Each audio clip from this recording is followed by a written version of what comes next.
Lessons I've learned building an ed tech company for the last 5 years. You hear this saying, get 100 no's.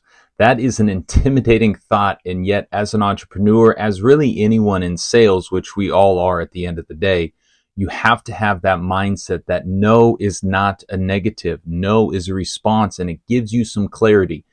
But anytime you're the new kid on the block, you are starting out. Nobody knows your brand. Nobody knows your company or what you do. Money, vehicle, what do? Sell cars? You're going to get 100 no's. You have to be able to appreciate those and anticipate those. If they're going to knock you down and destroy you, then this is not the path for you. But as you begin, prepare yourself, arm yourself for those 100 no's, because it's that one yes that makes it all worthwhile. Things I've learned being an entrepreneur for the last 5 years. The first draft you have to do with the door closed. You have to do in your own world, in your own mind. You have to create something that is you. But then you have to do the second draft. And with that second draft, you have to open the door. You have to welcome feedback. You have to welcome opinions. And sure, every opinion, every subject isn't something you should go chase, and there isn't a new shiny object that is always going to make your thing better. But you have to welcome the feedback, because you don't know. You have created something, and once it becomes your creation, you have to go see how it interacts with the world in its reality. So opening that door on the second draft and being prepared for feedback. Feedback is going to take you down a world you didn't even think you could, but it is also going to do what you ultimately want, which is make your creation better. You have to have a niche. Niche down. Niches get riches. Why are you building this? Not for the world. Financial literacy is for everyone, right? No, no, no, no.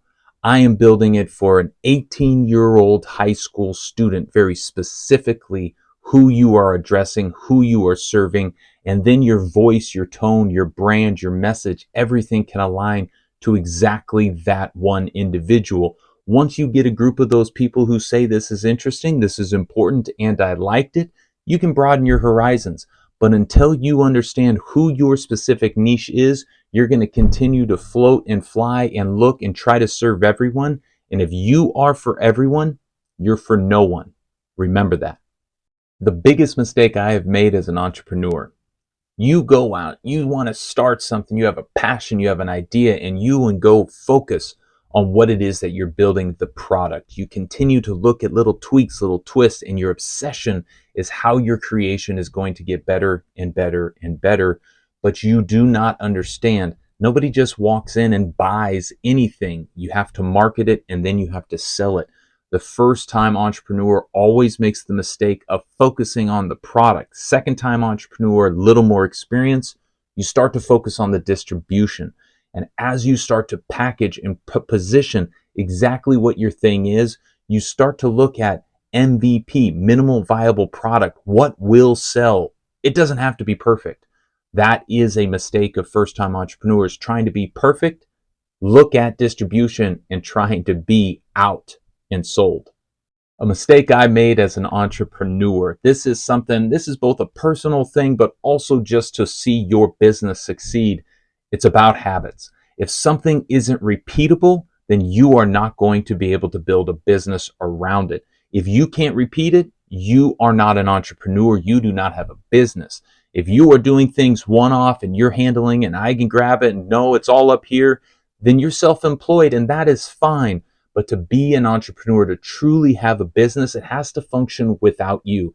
That's setting up systems, that's setting up tracking. These are a lot of details that I am not the best at. But as your company grows, you're going to have to see, how do I repeat these processes, these steps? How do I tell the second person to go do what I just did? And how do we make sure we don't drop any balls? If you're not tracking everything, you have no idea where you're going. Begin to build your business habits.